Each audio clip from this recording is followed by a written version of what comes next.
El libro que recientemente ha presentado nuestra invitada, Esther Pallardo, A solas, de la vida a la política, en la editorial SAR Alejandría. Un reto para una periodista durante un tiempo involucrada en política, Esther, apasionante, creo yo, porque bueno, los que podemos leer la obra con objetividad, sobre todo en materia política, la obra relata la crónica política de estos últimos años, pero también experiencias vitales, sentimentales muy profundas, ¿no?, en el libro. Sí, bueno, la verdad es que yo creía que la perspectiva autobiográfica era interesante, y era interesante porque durante mucho tiempo he tenido la oportunidad de investigar y de conocer aspectos importantes de la historia de la provincia de Castellón. Lo hice en la tesina doctoral que realizó la prensa republicana durante el sexenio democrático, y lo hice también en la tesis doctoral que abordaba la prensa durante la restauración de Alfonso XII en Castellón. En este caso se trataba de algo muy distinto, se trataba de poder volcar ese testimonio de historia y ese testimonio de vida que yo he tenido la oportunidad, y agradecida que estoy, de poder vivir en primera línea, de poder construir junto a muchos de mis compañeros, construir historia, construir provincia, construir pueblos, y la verdad es que creo que eso era importante. Por eso yo quería que esa perspectiva autobiográfica, esa perspectiva personal, esa visión directa, ¿no?, de los hechos, estuviese latente en todo el libro, y además porque pensaba que también era una forma de humanizar la política y de humanizar estos últimos 12 años en los que he tenido la oportunidad de trabajar por la provincia y por los castellonenses. ¿Por qué a solas, Esther? Pues bueno, a solas es unas solas no de soledad, sino es unas solas de intimidad, unas solas de complicidad, unas olas de bidireccionalidad entre el autor y el lector, y también, ¿por qué no?, de una soledad, pero no una soledad sobrevenida, sino de una soledad buscada y de una soledad querida, porque yo creo que en la vida hay muchas cosas, igual que en la política, que uno tiene que vivir a solas, muchos sentimientos, muchas emociones, por más gente que te rodee, por más gente que te quiera, que te aprecie o no, que te valore o no, pero en cualquier caso, muchas experiencias, yo creo que hay que vivirlas a solas. Es bueno hacerlo así, y un poco, pues, una mezcla de todo ello surgió este título, que además, cuando lo comenté a los pocos familiares a los que, bueno, les comenté el título antes de la presentación, y sobre todo a algunos compañeros de política, algunos amigos de la política, que a ver, los haylos, la verdad es que me mostraron su malestar y su desacuerdo con ese título, ¿no? Me decían y me siguen diciendo que a solas no he estado nunca, y es cierto, pero sí que es verdad que yo creo que en la vida sí que se necesita ese espacio de soledad buscada, insisto, y de soledad necesaria, y en ese sentido, y en el de intimidad y complicidad, el título de A solas. Cuando hablas de política en el libro aparecen mucho las palabras traiciones, decepciones, y en el prólogo ya aparecen, y dices que ahora, en este momento de tu vida, necesitas muy pocas cosas, y las pocas que necesitas las necesitas muy poco. Bueno, yo creo que no hablo mucho de traiciones y decepciones en el libro, yo no tengo la misma percepción. Digo que aparece la misma percepción. Yo creo que, pero es cierto que en la vida, y yo creo que eso nos pasa a todos, y no solo en política, yo creo que en cualquier área de gestión, en cualquier actividad, pues en la vida misma, en las relaciones familiares, en las relaciones de amistades, pues a veces uno tiene decepciones y vamos, no lo apunto como algo extraordinario, como algo raro, o como un reproche de nada. Es decir, lo digo porque es que creo que en la vida, pues todos, que poca gente habrá que no sepa de decepciones y de traiciones, muy poca. Me cuenta el libro que en septiembre de 2003 estabas en un bar de la calle Zaragoza, tú trabajabas en el diario Levante, te declaras una periodista de raza, y recibes una llamada de la Diputación Provincial, te pasan con Carlos Fabra, y te comenta que la frase es: me han dicho que está usted interesada en la jefatura de prensa de la institución provincial. ¿Realmente era ese un interés personal, profesional? Pues mire, realmente las cosas fueron de la siguiente manera, lo voy a contar brevemente. La verdad es que el presidente provincial entonces tenía un vicepresidente en su equipo que era de la misma población en la que yo residía en ese momento. Entonces, bueno, pues en una conversación entre periodista y político, porque yo entonces efectivamente desarrollaba mi trabajo en el periódico Levante, y agradecida le estoy porque me ha facilitado un bagaje interesante desde el punto de vista profesional. Pues bien, este vicepresidente me comentó que se quedaba vacante el cargo de jefe de prensa, y que me parecería si él me proponía para ocuparlo. Yo le dije que fenomenal, yo por aquel entonces el periódico estaba muy a gusto, pero llevaba ya muchos años y bueno, la verdad es que yo necesitaba ya un cambio de escenario y un poco un cambio de todo, de continente y de contenido, y le dije que perfecto. También le dije que bueno, que a lo mejor como yo venía del periódico Levante, pues no era la persona que se consideraba adecuada.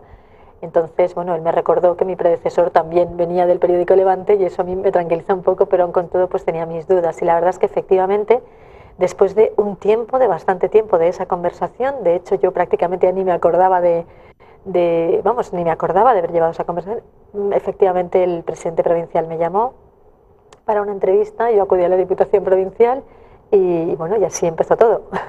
Narras esa época de trabajo duro, ¿no? Con Carlos Fabra como responsable de comunicación suyo, una época dura en la que además dices que te sorprende y muestras contrariedad, incluso a veces enfado, porque mucha gente tenía una imagen del presidente muy alejada de la realidad. Sí, bueno, la época de jefa de prensa fue una época complicada. También es cierto que yo creo que en una institución como la Diputación de Castellón, cada época tiene lo suyo. Esta última legislatura también ha sido muy dura con todo el tema de los recortes y con todo, pues con muchos problemas que hemos tenido que ir sorteando, ¿no? Quiero decir que cada época tiene lo suyo, pero sí que es cierto que bueno, pues que ser jefa de prensa de una institución que tiene una actividad brutal y además presidida por una persona que es arrolladora y que pues trabaja muchísimo, tiene una capacidad de trabajo sin límites.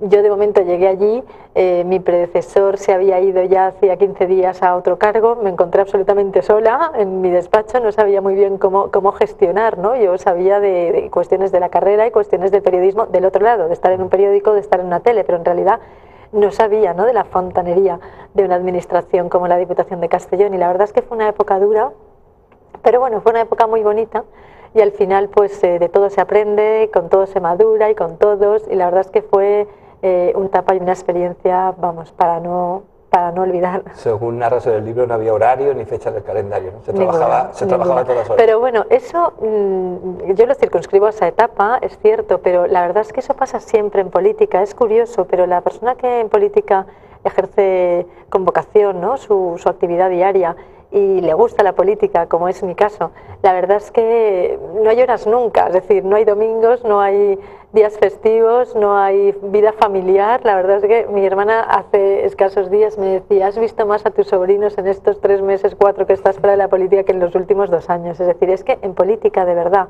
yo creo que mucha gente quizá no es consciente de todo lo que se trabaja, pero se trabaja mucho. Entonces, yo es cierto que lo circunscribo a esa época, porque esa época fue, por supuesto, de mucho trabajo, pero durante los 12 años que he estado vinculada a la política, y me pasa a mí y les pasa a muchos de mis compañeros, el trabajo es brutal.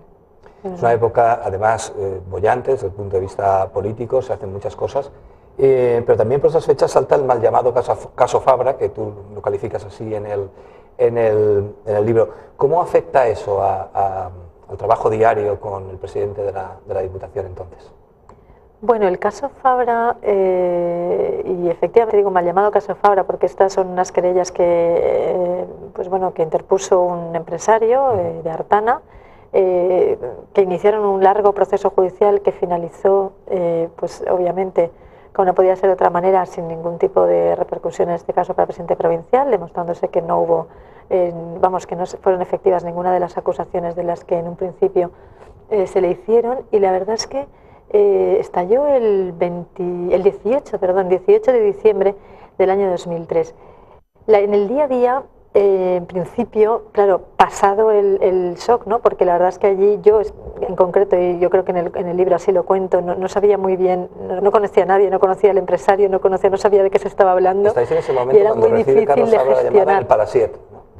Estamos en el Palasiet porque compartíamos con los compañeros del gabinete de presidencia pues la tradicional comida que se hace siempre de Navidad con el presidente, y fue justamente ese día, y la verdad es que pues como iba diciendo, en principio pues todo nos pilla un poco así de sorpresa, de sopetón, no sabíamos nadie a qué se refería el empresario, ni por qué no, pero lo cierto es que luego en el día a día pues la vida continuó exactamente igual, había que seguir trabajando, seguir tirando del carro de la institución, había que seguir acudiendo a actos y seguir ejerciendo pues cada uno su cargo, pues él como presidente, los compañeros como cada uno en el gabinete el cargo que ocupaban, en mi caso la jefatura de prensa, es decir que la vida, la verdad es que en el día a día la vida laboral continuó pues como, vamos.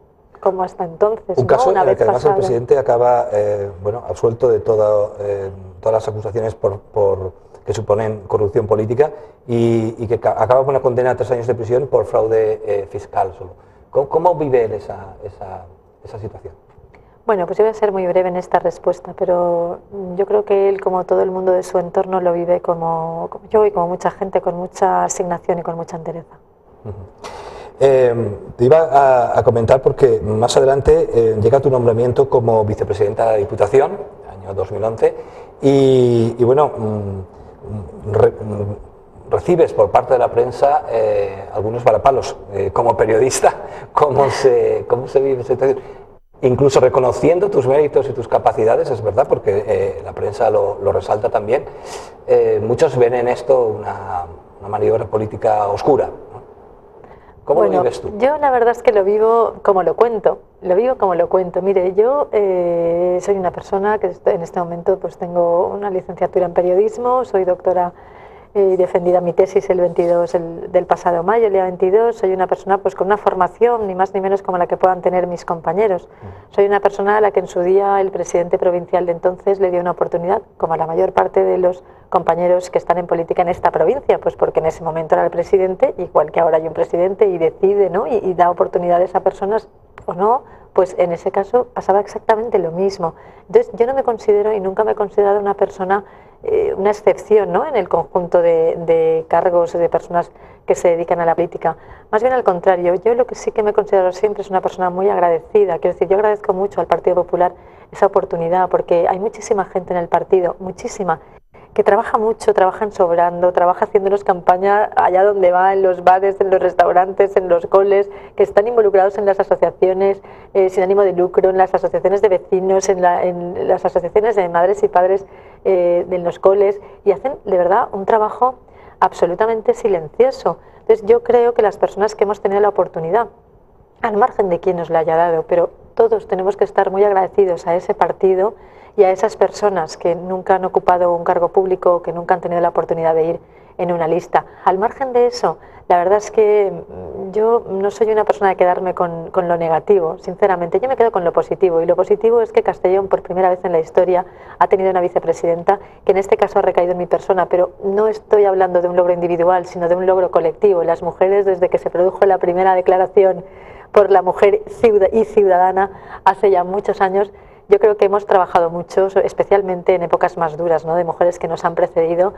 Se ha trabajado mucho, se han hecho muchísimas conquistas, y la verdad es que todavía queda mucho por hacer. Yo creo que el hecho de que Castellón, la Diputación, haya tenido una primera vicepresidenta en la historia es importante, insisto, como un logro colectivo y como una conquista de todas, ¿no? Y en ese sentido, para mí eso es suficiente, al margen de lo que diga la prensa y al margen de cómo lo valoren o lo piensen otras personas, ¿no?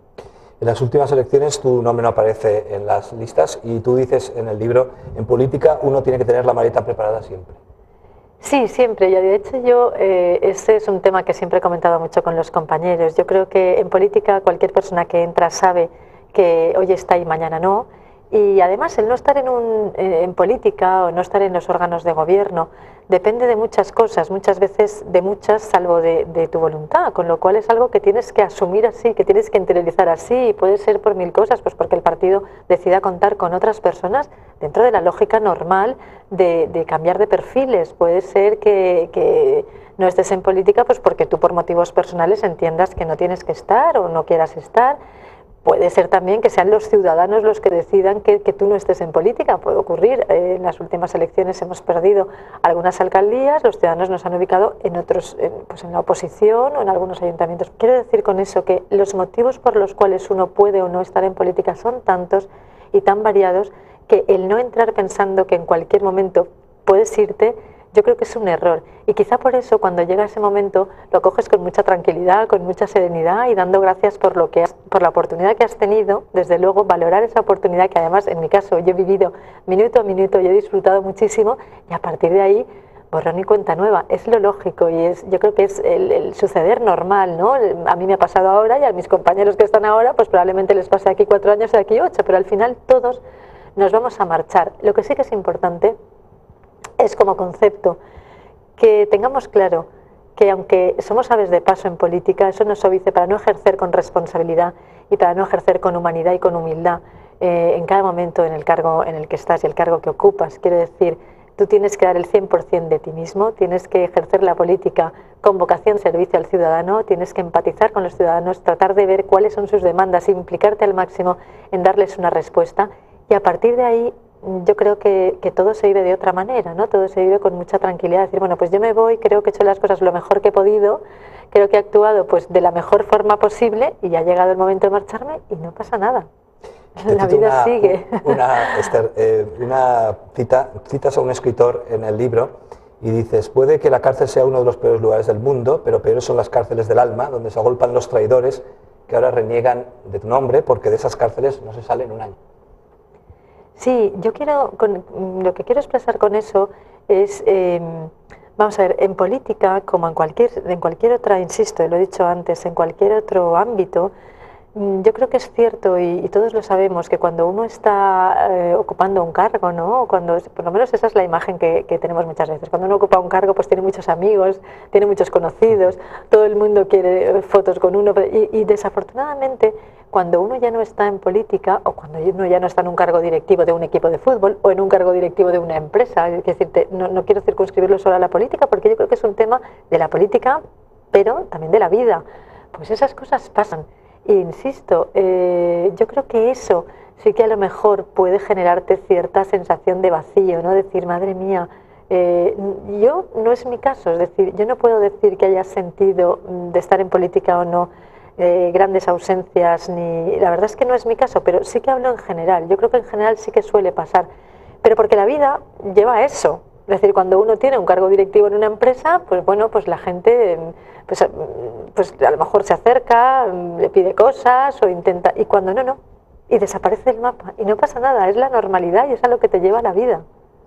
Esther, la verdad que ha sido un placer conocerte, pero quiero terminar la entrevista haciendo una pregunta en la que quiero realmente que te sinceres, en el sentido de realmente cuánto has tenido que contener la mano al escribir cada una de estas 300 páginas, que casi me he leído en un solo día, Esther. ¿Cuántas cosas te has guardado? Pues bueno, yo siempre creo que al final, es un dicho, pero yo lo creo, ¿no? Que uno siempre vale más por lo que calla que por lo que habla, pero yo le diré que no he tenido que contener excesivamente la mano. Creo que he intentado escribir lo que he sentido, creo que he tratado de transmitirlo lo mejor posible. Hay que tener en cuenta que soy novata, es la primera vez que escribo en libros, salvo la tesis doctoral no he escrito nunca artículos, eso sí, pero no es fácil, sinceramente, eludir la pirámide invertida, ¿no?, a la que estamos acostumbrados los periodistas, no es fácil, y la verdad es que desnudar el alma y tratar de hacerlo pues un poco para tratar de llegar a la gente, para intentar transmitir lo que realmente tú quieres, ¿no?, y que entre el emisor y el receptor pues el mensaje no se pierda, ni se malinterprete, no es fácil, y especialmente, y a pesar de todo, pues cada persona que lea el libro supongo que sacará unas conclusiones, tendrá una visión, tendrá una perspectiva, y eso también enriquece todo el proceso, ¿no? Periodista de raza, a partir de ahora, ¿a qué te vas a dedicar? Bueno, pues en este momento estoy en un proyecto de moda de camisetas y la verdad es que, bueno, es un proyecto muy atractivo. No tiene nada que ver, evidentemente, ni con el periodismo ni con la política. Yo creo que en este momento de mi vida necesitaba esa distancia casi al 50% de una y de otra cosa.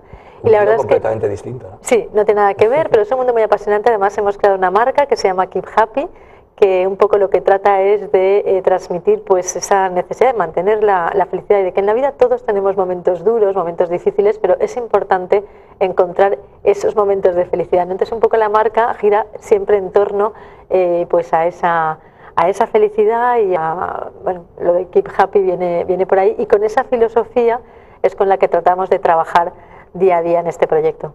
Lo dicho, Esther, muchísimas gracias por tu visita. Enhorabuena también a Sara Alejandría, la editorial, y ya sabes que estás invitada aquí cuando quieras. Muchísimas gracias a vosotros, gracias de verdad.